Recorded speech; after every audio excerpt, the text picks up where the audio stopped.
సాదరంగా సగౌరవంగా అభ్యర్థిస్తున్నాం.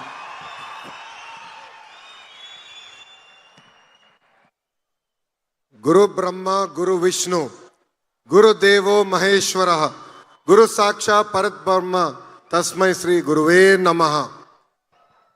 ఈ కార్యక్రమం ప్రారంభించే ముందల ఇక్కడున్న ఉపాధ్యాయులందరి దగ్గర నుంచి నేను క్షమాపణ కోరాలనుకుంటున్నా. ఎందుకంటే ప్రభుత్వ విద్యా వ్యవస్థలో రాజకీయాలు దూరంగా పెడతానని హామీ ఇచ్చిన వ్యక్తి, కానీ ఈరోజు గౌరవ ముఖ్యమంత్రి చంద్రబాబు నాయుడు గారితో మేము నడిచినప్పుడు మా యువగలం పాట వేశారు. దానికి మీరందరూ నన్ను క్షమించవలసిందిగా ఈ సభాముఖంగా మిమ్మల్ని అందరినీ నేను కోరుతున్నాం. వేదికమైన గౌరవ రాష్ట్ర ముఖ్యమంత్రి చంద్రబాబు నాయుడు గారికి, బీజేపీ రాష్ట్ర అధ్యక్షులు మాధవ్ గారికి, ఇక్కడికి రాలేకపోయినా అనారోగ్యం కారణం వల్ల రాలేకపోయినా నాకు అన్న సమానమైన పవన్ అన్న గారికి, మీ అందరి బాలయ్య, నా ఒక్కడికే ముద్దల మావయ్య, గౌరవ బాలయ్య బాబు గారికి, ఈ సమావేశానికి విచ్చేసిన మంత్రులకు, ఎమ్మెల్యేలకు, అదేవిధంగా మెగా డిఎస్సిలో షైనింగ్ స్టార్స్ అందరికీ పేరు పేరున నా హృదయపూర్వక నమస్కారాలు. ఇంట్లో మొదటి గురువు అమ్మ, హెడ్ మాస్టర్ నాన్న, కానీ బడిలో గురువులు అమ్మ నాన్న అంత సమానం. అమ్మ నాన్న తర్వాత ఎక్కువ సమయం పిల్లలు ఉండేది గురువుల దగ్గర. ప్రపంచంలో ఒక గొప్ప ఆస్తి ఉంది. ఆ ఆస్తి ఎవరు మన దగ్గర నుంచి తీసుకెళ్ళలేరు, దాంట్లో వాటా అడగలేరు, లేదంటే దొంగలు ఇంట్లో పడి ఆ ఆస్తిని దోచుకోలేరు. ఆ ఆస్తి ఏంటి? ఆ ఆస్తి ఏంటి? విద్య. అలా పవిత్రమైన ఆస్తి పిల్లలకి అందించబోయే ఇక్కడ గురువులందరికీ పేరు పేరున నా హృదయపూర్వక నమస్కారాలు. ఒక గురువుకి తక్కిన గొప్ప గౌరవం గురించి ఒక్కసారి చెప్పాలి.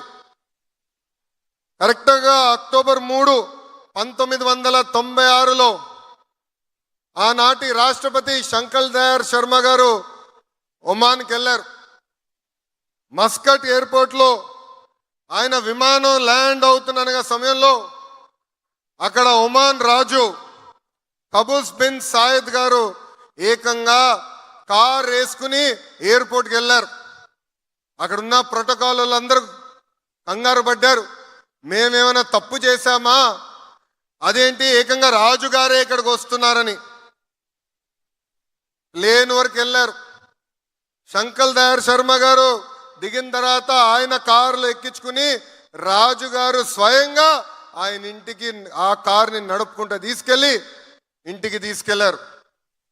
తర్వాత బయటికి వచ్చింది, ఆ రాజుగారు పూణేలో చదువుకున్నారు, ఆయన గురువు శంకర్ దయాళ్ శర్మ గారని.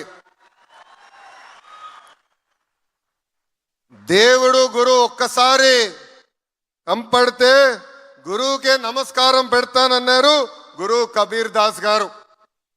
అలాంటి పవిత్రమైన బాధ్యత ఈరోజు మీ అందరి పైన ఉంది.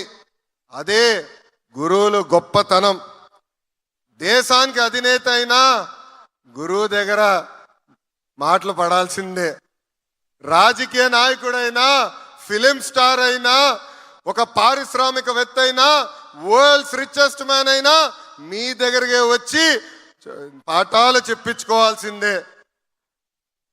అంతేకాదు, నాకు లైఫ్ టైం గురువు అయిన గౌరవ ముఖ్యమంత్రి శ్రీ నారా చంద్రబాబు నాయుడు గారికి నాకింత అద్భుతమైన అవకాశం ఇచ్చిన మీకు నా హృదయపూర్వక నమస్కారాలు నేను తెలియజేసుకుంటున్నా. మిమ్మల్ని అందరిని చూస్తుంటే నాకు చిన్నప్పుడు రోజులు గుర్తొస్తున్నాయి, మా గురువులందరూ గుర్తొస్తున్నారు. మొన్న జరిగిన ఉత్తమ ఉపాధ్యాయుల మీటింగ్లో చెప్పా, నేను బ్యాక్ బెంచర్ అని. మాది కొంచెం గోల బ్యాచే, కానీ ఆనాటి టీచర్ మంజుల మేడం గారు నేను తప్పు చేస్తే 2 గట్టి కొట్టేవారు. ఏకంగా నేను వైస్ ప్రీఫెక్ట్ అయినప్పుడు ఒక పట్టుదల, ఒక డిసిప్లిన్ నేర్పించారు రమాదేవి మేడం గారు. అంతేకాదు 10th వరకు నేను నామమాత్రంగా చదివేవాడిని. కొన్ని ఫండమెంటల్స్ నేను వీక్గా ఉన్నానని ఇక్కడ మా గురు నారాయణ గారే స్వయంగా నాకు పాఠాలు చెప్పిన వ్యక్తి. తర్వాత నేను అమెరికాకి వెళ్తే ప్రొఫెసర్ రాజ్ రెడ్డి గారు నన్ను తీసుకుని, నువ్వు ఇల్లు వదిలి మొదటిసారి వస్తున్నావు, ఇక్కడ విద్యా వ్యవస్థ కాంప్లెక్స్గా ఉంటుందని ఆయన స్వయంగా కూర్చోబెట్టి అసలు ఈ గ్రేడ్ సిస్టమ్ అంటే ఏంటి, క్రెడిట్ సిస్టమ్ అంటే ఏంటి చెప్పిన వారు. ఈ నలుగురు వరలే ఈరోజు ఈ లోకేష్ మీ ముందల నిలబడగలుగుతున్నాడు. వాళ్ళు నాకు నేర్పిన క్రమశిక్షణ, వాళ్ళు నాకు నేర్పిన పట్టుదలనే ఈ రోజు నన్ను ఇంత స్థాయికి తీసుకొచ్చింది. యువగల పాదయాత్రలో నిరుద్యోగ యువకుల్ని కలిశాను. మీరందరూ నన్ను కోరింది ఒకటే, గడిచిన 5 సంవత్సరాలు ఒక్క డిఎస్సి జరగలేదు, మెగా డిఎస్సి ఏర్పాటు చేసి ఉపాధ్యాయులుగా మమ్మల్ని నియమించమని మిమ్మల్ని అందరూ నన్ను కోరారు.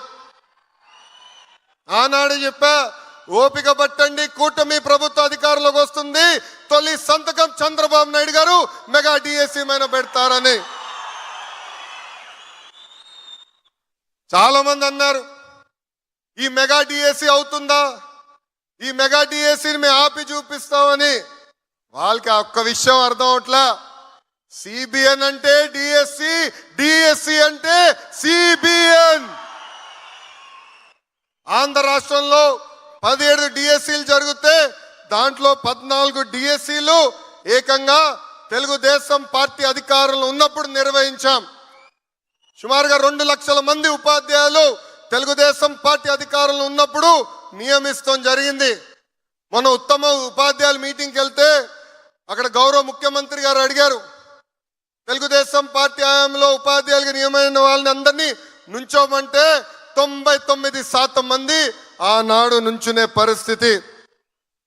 ఒక్కసారి అందరూ ఆలోచించాలి. 16,000 పోస్టులతో డిఎస్సి,